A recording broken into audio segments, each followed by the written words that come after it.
Okay, hello everybody. Good evening, and I hope your day is going well.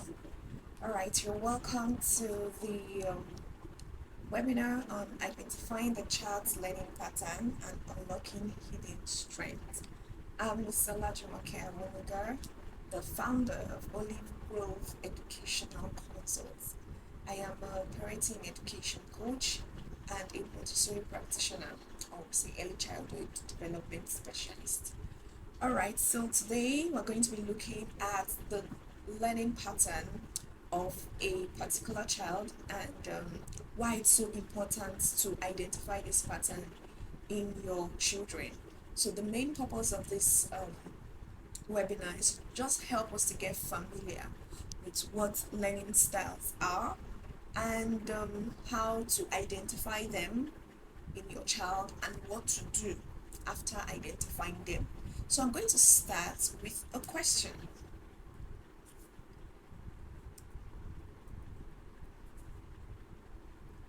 Okay, so let's look at this question. Have you seen a situation where a child who is intelligent but still struggles with school tasks or academic work? And what do you think is really going on? All right, for me, I've seen so many situations, right? Situation where you know that this child is intelligent. You can vividly see that this child is intelligent. Maybe you ask the child to do some task aside academic work, and then you see the child performing well. But then it's time to write, or it's time to, let me say, read. And then what's happening? The child is struggling. But you know that, yes, I know this child, sometimes the child might even know that particular thing you're asking him. But when it's time to do like pen it down or do all those things, it becomes very, very difficult. Then you know that something is wrong somewhere. Then that's the purpose of this webinar, to help us to be able to see that we have different children. All children can learn. In fact, even children with special needs, they learn, right? So it's very vain of you to say this child is not learning. No, that's very wrong, because every child can learn. But the problem, or where we usually miss it, is that we expect them to learn the same way. We want to bring them to our own standard, which is not right. We're supposed to meet the child where the child is. So, however the child learns, that is where you're supposed to meet the child. So, every child can learn, but not every child learns the same way. You have two children at home as a parent. One could be a visual learner, while another could be an auditory learner. So by the time you are forcing them to learn maybe your own style, you prefer to write, and then you're forcing them to write. I'm not saying writing is bad, no, but the strength of the child, or how the child will even learn to write, might not be the method at which you are teaching that particular child. And that is what we are going to digest in this session. So, course objective. So, we're going to look at understanding learning patterns and style, how to identify a child's learning pattern, how patterns relate to intelligence, common mistakes to avoid as parents and teachers, and what to do after identifying the patterns. So we're going to be focusing majorly on what learning patterns and learning style. Now, before we go on, let me tell you a story. So I had a child that I am working with, and while I was invited to do an intervention program for that child, the parents told me, "Oh, I want this child to write. That she's just scribbling. She's not really, writing and all of that." I said, "Okay, we're not just going to jump into the writing. There are so many things that we have to do, so many activities, and that includes all the other pre-writing skills and all of that." So I decided to start with the pre-writing skill, although I did, or we are doing other kind of activities that help, to loosen the muscles of the fingers, because that's very important. When you want your child to write and your child is writing for the first time, don't just give them pencils and expect them to hold the pencils directly. So there are other activities that we do to help, loosen the muscles of the fingers. But this time around, we usually do all of those activities before we even start holding the pencil. So it started with the pre-writing skill, the slashes, the round and circles, the curves, and all of that. So I observed that she's always distracted. Like it's almost as if her mind is somewhere. She's in our own world. When you say a child is in our world, she's just in her own world. And I'm like, it's becoming a struggle because I need this girl to also perform, but at the same time, I don't just want to pounce the right on her because it gets frustrating. But then there was something I observed. This child was always singing. She was always singing. If she's not singing it out, she's humming a song. There's always a song in her mouth, whether it's a church song or others, rhymes and all of that. So she was always humming a song. And I said, wow, if she's humming a song, she could be an auditory learner. And probably the way I'm teaching is not the way she's learning. And then I decided to switch it up. Then we were learning circles that day, so I decided to okay, let's look for a song on circles, and then I decided to go on YouTube. In fact, I even found this song: big circle, small circle, all of them are circles. Big circle, small circles, all of them are circles. Big circle, small circles, all of them are circles. I love to write my circles. And guess what? She started humming the song. The rate at which she picked the lyrics of that song was super fast, and that was even what was amazing to me. And my girl held a pencil and she started singing. Although I've already written the circle, so she was looking at the circle, but this time around, her mind was with her hand. So as she was singing big circle, she was now writing the circle, right? Because I've already shown her how to write the circle. We've used Gary tree. So I decided to put Gary on the tray and then she scribbled on it and it becomes Gary tree. But you can use rice, you can use salt, but salt over time it gets wet, right? So I decided to use Gary. It stays dry like that. So I've already taught her how to write the circle, how to scribble the circle, and all of that. But it's just to get her to concentrate. And at that point, she started singing and she started writing, and I knew, this child is an auditory learner. So imagine I kept on forcing her to do that particular style I was teaching her. We just keep struggling. And over time, she hums the song or she sings the song and she's writing. I've been able to teach her to write circles using her strength, which is an auditory learner. So that is the main purpose of this lesson, and we're going to dive straight into what learning patterns are. So learning patterns equals how a child processes information, understands that information, and retains knowledge. So when you're talking about learning pattern, it's how the child processes that information. So once the child processes that information, how the child processes that information, how the child understands that information, and how the child retains, you are able to call the child for that particular information and the child can give it back to you. All those things stems on the what's it called, under the learning pattern of that particular child. Okay, so sorry. So learning pattern, how a child processes information, understands information, and retains information. Now, components of the learning pattern, we have the learning style, we have the learning preferences, and we have the processing method. We have the learning style, and for the purpose of this webinar, we're going to dwell more on the learning style. So the learning style, that includes how the child learns, how the child processes information, how the child receives information, right? And then we have four major types, which I'm going to be dealing very well or deeply in this webinar. That's the auditory, the visual, the kinesthetic or tactile, and the read or write. Then we have the learning preference. What time do you think your child wants to learn? Is it could be in the morning or in the afternoon or maybe in the night, right? Or the processing method, that does the child process information by seeing or by hearing or by doing, and all of that. So that is where processing method is. So quickly, I'm going to share another story. My first year in the university, right?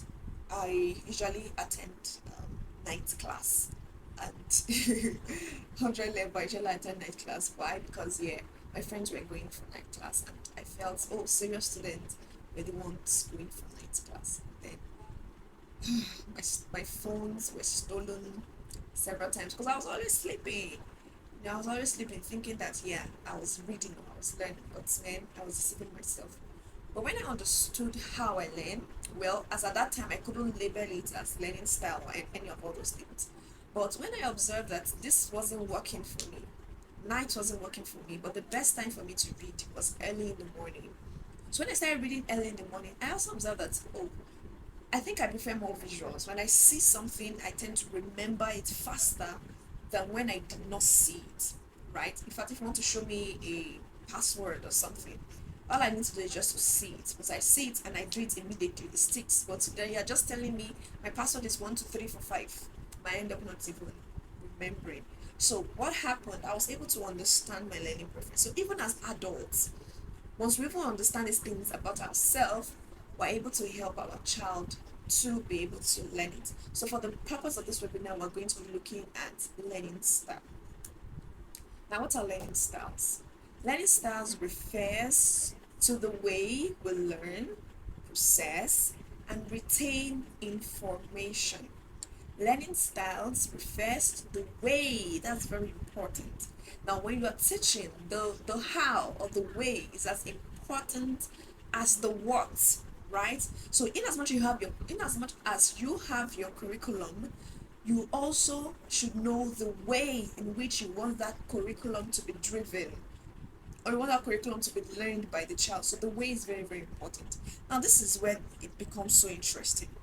All young children learn through meaningful hands-on experience. You can't take that away from the child. Don't say, oh, because I feel my child is auditory, and then you take away the hands-on. No. Maria Montessori once said the hands are pathways to human intelligence. So you cannot take away the hand or the doing, right? Or hands-on activity away from the child. No, that would be very, very wrong, because in the development of the child needs to do things with the hands, because that's even how you're going to loosen the muscles of the hands and get the child to do all those activities. So activities must be hands on for children. But as they continue to develop, they begin to develop a preferred learning style. So what does that mean? As your child begins to grow from age 2 to age 3 to age 4, they begin to develop a style that later on becomes their strength. And at that point, it shouldn't be ignored. So you should not ignore the strengths, the learning strength of that particular child as the child develops. And this learning style can change. As the child develops, as the child grows older, the learning styles begin to change, right? So there are high probability that it will change as the child becomes older. But as you are observing the child, you are seeing it, you are identifying it, you are helping the child to learn at that particular time. So let's go over to the types of learning style. Number one, we have the visual learners. Number two, the auditory learner. Number three, the kinesthetic or tactile learner. Number four, read/write learner. So we're going to look at these four learning styles one after the other. And we're going to see how to identify it, what to do to identify, and how to use it to the advantage of that child. Now, visual learners, you can see the eye there. All right, so these are learners that learn best through images, diagrams, charts, etc. They will retain knowledge when they have seen it. They enjoy picture books, they notice details, and are usually distracted by noise. So these learners, they learn best through image, and I'm telling you, this is where I fall under. In fact, when I'm teaching my students right now, I'm always looking for videos for them, because I know that I learn through visual aids. I also have learners that learn through visual aids. Most times, once I show them those videos, they hardly forget it. So You must be able to identify. You must be able to see. You must be able to observe. Okay, this child, does he enjoy pictures or videos? When you are reading a book to your child, is the child paying more attention to the pictures? I usually hold summer reading clinic. This is an intervention program for children who are struggling with reading, or who is still learning to read. And then this intervention program help them to be able to learn um, reading in the most fun, in the most independent manner, in the most reactive manner, and all of that. So during the time of the group reading, I we usually do group reading where a teacher reads to a group of students or group of children, and then these children, we get to read from these books. These books contain more pictures and little words, or picture on the right and then the words on the left. You will see some children hammering on the pictures because that's how they learn. That's what they are seeing. They're not seeing the words. They're not listening to the words. So the teacher will try to use the picture to tell the story. While you see some children just sitting and listening, they don't really care about the pictures, right? You just see them listening to the teacher and laughing the way the teacher is demonstrating. They're not even really, really so concerned about the pictures. It's just what the teacher is saying. So at that point, I was able to observe and deduce that yes, right here, I have different sets of learners. So once you observe, get picture books, so many picture books that will also help their reading. Use flashcards when you're teaching them and all of that, so they are easily distracted by noise.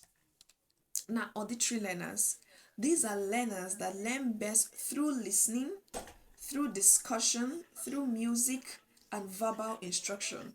They will retain knowledge when they have heard it. They enjoy reading aloud, they enjoy singing, and remember sound. Yeah, they remember sound very fast. Now, a child can tell you that, okay, for example, you have maybe his school bus is coming in the morning, and he can tell you, that is my school bus, even without seeing the bus, but can tell you, this is the way my school bus sounds. You know that that child has a strength in the auditory learning. So what do you do for such a child? You do more read alouds, do more reading section, read to the child, right? Do more of reading. From the picture, you can see that the teacher is reading to some group of students, group of children.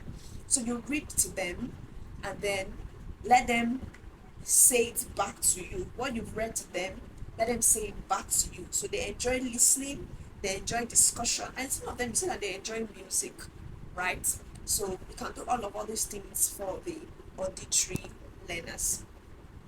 Now, the kinesthetic or tactile learners.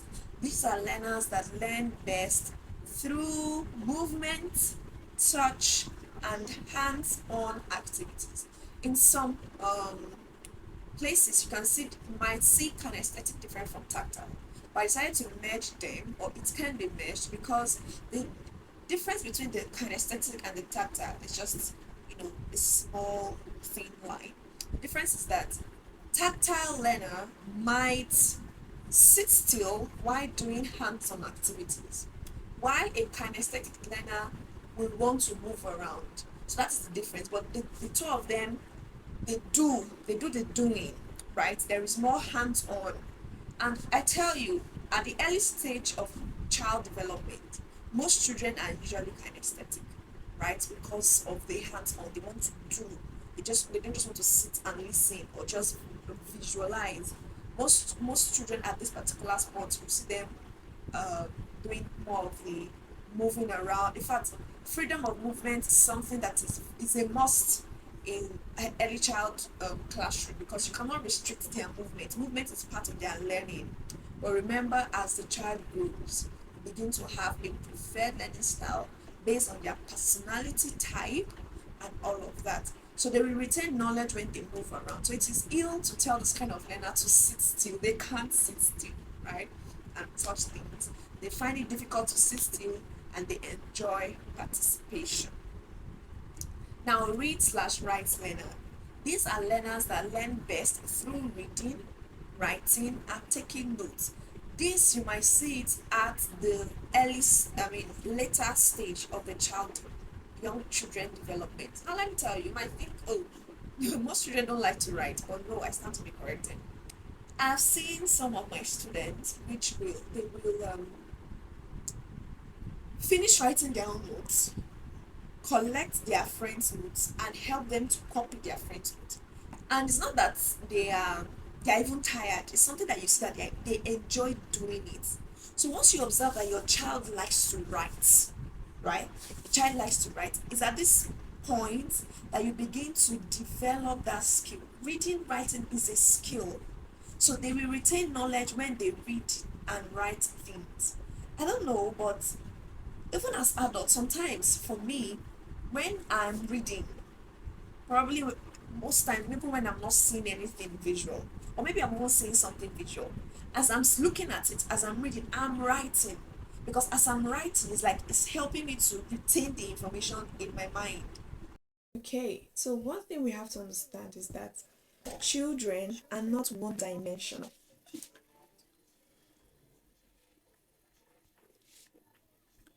So one thing we need to understand is that children are not one dimensional. So it is wrong for you to say, oh, my child is just auditory learner. Very, very wrong. Your child is not just an auditory learner. So yes, he may have his strength in the auditory learning style, but it doesn't mean that he doesn't have strength in the other learning styles, or he does not have, a touch of the other learning styles. So one can be dominant, but he still has the other ones present. So children are not one dimensional. Most are a blend, but you will observe that one style is usually dominant. One style is usually dominant. Now, how do you identify your child's learning style? One of the best ways to determine your child's learning style is to observe what he or she is doing. Observation is the key, like it's the key in early childhood education. You have to be able to observe your child, observe what he's doing, observe what he's not doing, right? His actions, his interests, and his preferences. This will provide information about how the child actually learns. In childhood, observation is more powerful than testing. So you want to identify your child's learning style, you must observe, right? You should be able to stay back, or while you are working with the child, you must be able to observe. Oh, does this child learn best when I show pictures? Does this child learn best when I just read to the child? So you must be able to identify all of these things through observation. Now, how do you observe a child? This is very, very, very important.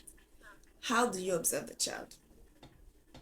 So, you consider asking yourself, how do you observe the child?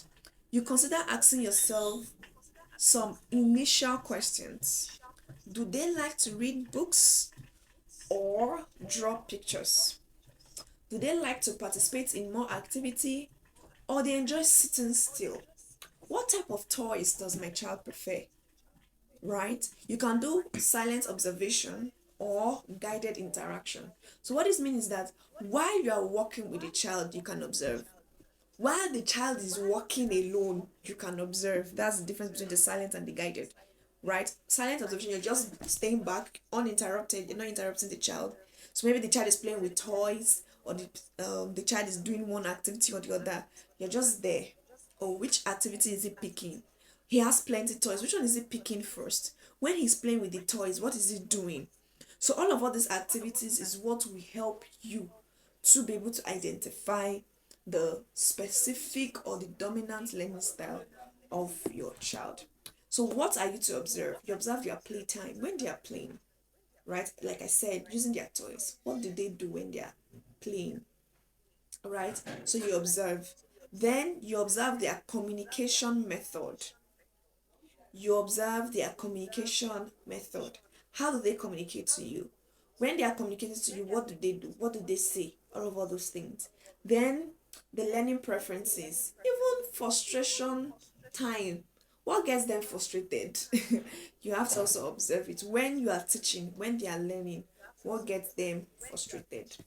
Now I've put together list of questions for each learning style in in a book, and it is titled Learning Styles Observational Checklist. Now, what this does is that it gives you the template to be able to observe your child using some list of questions. By the time you are done with this observational checklist, you can vividly say that, oh, my child has an dominancy in kinesthetic learning, or my child has dominancy in visual learning, because these questions have been put together to be able to tell which of the learning style is dominant, which of the learning style is on the average level, and which one the child is really struggling with. So this will help you understand the learning style, and also tell you where the child is struggling with. Like I said at the beginning, it is vain for you to just say my child is an auditory. No, because by the time you use this observational checklist, you'll be able to see that yes, though my child has strengths in kinesthetic learning, but he also possesses some aspects of visual learning. And so that will tell you that yes, kinesthetic might be his strength, but I also need to develop him in the visual sense. Yes, visual might be his strength, but I need to develop him in the right read or write learning style. So this will guide you. By the end of the observation, you can vividly identify where the strength of your child is, so that by the time you are teaching that child, you know that okay, yes, I'm going to be using this strength. Then if you want the child to be good in this or other area, you will go through their strengths to be able to teach them in the other aspect. So this learning style observational techniques is something that you will want to get as a parent or as a child. It is available on Seller. I will share the link after this class. Now, when do you observe? You observe unstructured time, structured learning time, and even their frustrated moments. Just like what I said, unstructured time is when they are just doing their thing and you're just observing. Structured learning time is when you are teaching, when they are learning, and then you're observing. And then frustrated moments. What gets them frustrated when they are learning? Is it that they are sitting still and they're already tired? So that will give you an insight. Now, in as much as learning style is very important, I tell you that the learning style of the child give you an insight into the intelligence of that particular style. Learning style is the way a child learns. Intelligence is where the cognitive strength lies. So what are multiple intelligence? According to Howard Gardner, multiple intelligence refers to the distinct cognitive strength that a person can have. So your child is intelligent, not just because your child, or let me put it the other way, your child is not intelligent because he does not know mathematics, but this child can tell story, this child can sing song, in fact this child can dance, right? So this will help us to be able to see that, oh, because he's not so good in mathematics doesn't mean he's not intelligent. So Howard Gardner gave us 9 kinds of intelligence. We have the linguistic or verbal intelligence. At this point, you said the child can, talk, tell stories, retell stories, and all of that. Then we have the logical and mathematical, the visual or the spatial intelligence. Then we have the bodily kinesthetic. We have the musical, the interpersonal, um, intrapersonal, naturalistic, and existential learning style. So each of this learning style is just an insight to tell you that your child has several intelligence, and a child can have different forms of this intelligence. Now, how is this related to learning style? If you observe that your child is a visual learner, there is a probability that your child has an intelligence in visual or spatial intelligence. If your child is auditory, there is high tendency that they could have intelligence in linguistic or verbal. So do you see how it works? So depending on the learning style, as a child possesses the learning style, portrays the learning style, you begin to see that, oh, he's also portraying each of these intelligence, and that gives you an insight. So you will now know how to teach. So if your child has the logical, mathematical, now how does he process the information, right?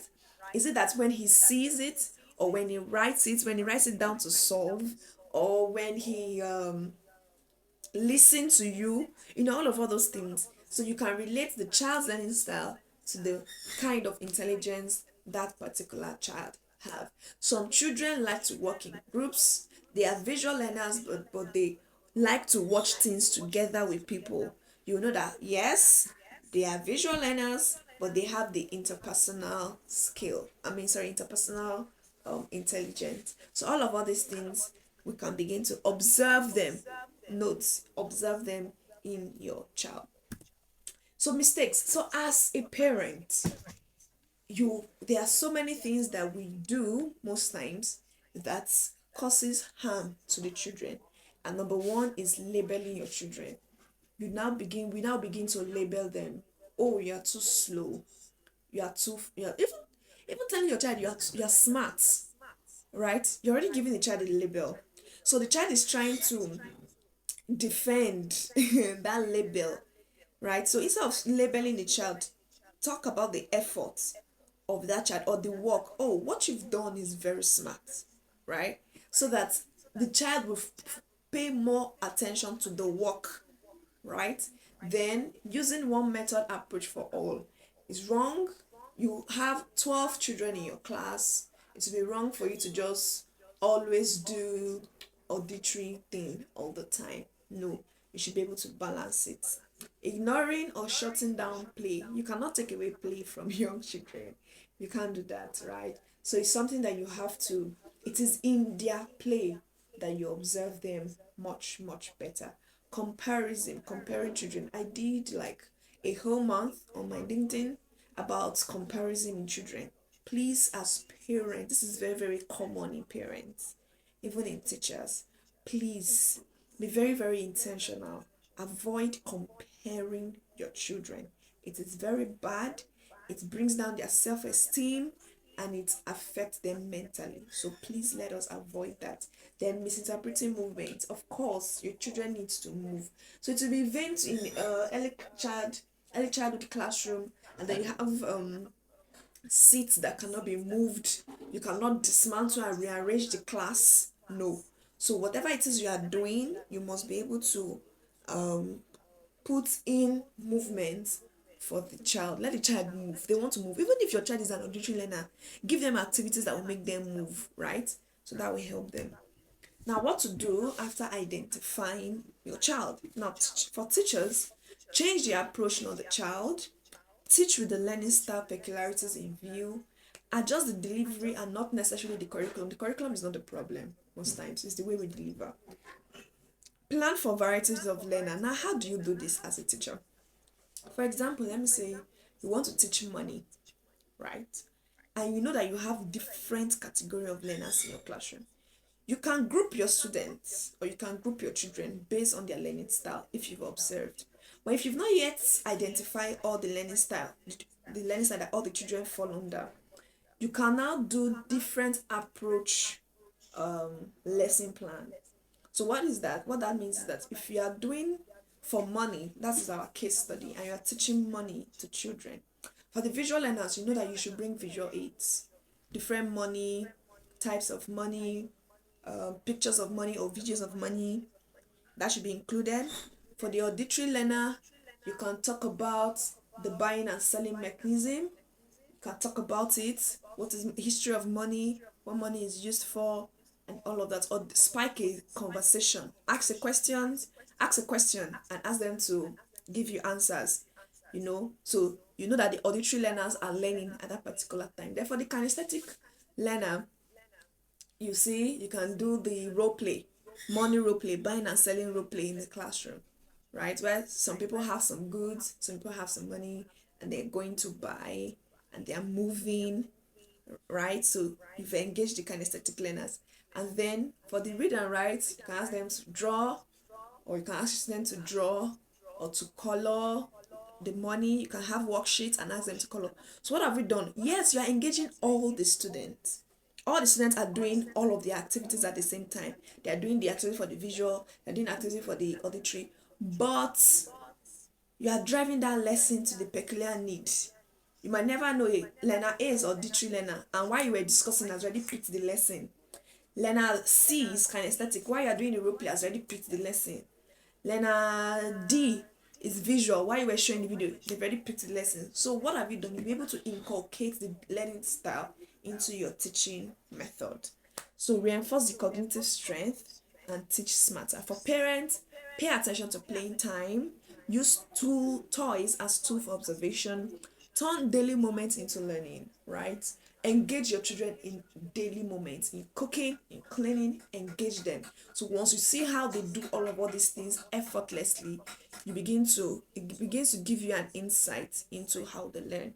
Avoid comparison. Use what works at home. If your child loves to watch TV, instead of banning TV, it's already a tell that your child is a visual learner. So use that, what already works for the child, use it to the advantage of the child. So instead of just watching cartoons, you can now begin to bring up educational things where the child, and you have a specific time so that it doesn't turn into abuse. So if they tell the child you're going to watch this for 10 minutes, then after watching for 10 minutes, you come and tell me what you watch. Then you can prepare worksheets based on what the child has watched. And then you have engaged the child. Remember, your child isn't difficult. You just need to discover and understand them. So conclusion, every child can learn, but not every child learns the same way. This is very, very important. Always have that at the back of your mind. You have twins at home, they will not learn the same way. You have 10 children in your classroom, they will not learn the same way. So understanding learning behaviors give you the access to unlock the child's hidden potential. So once you've been able to do this, you'll be able to see how your child learns. You'll be able to see what works for your child. Then the struggle is no longer there. Yes, sometimes some children might, they might want to test you and being lazy and all of that. But once you come from the point of their strength, they are more interested to learn. So this is where we're going to draw the curtain. I remain Miss Olajumoke, the founder and lead consultant at the Olive Grove Educational Consult. I'm a parenting and education coach, and the link to the observational checklist is available. You can check it out on Seller. Thank you very much and see you again. Bye.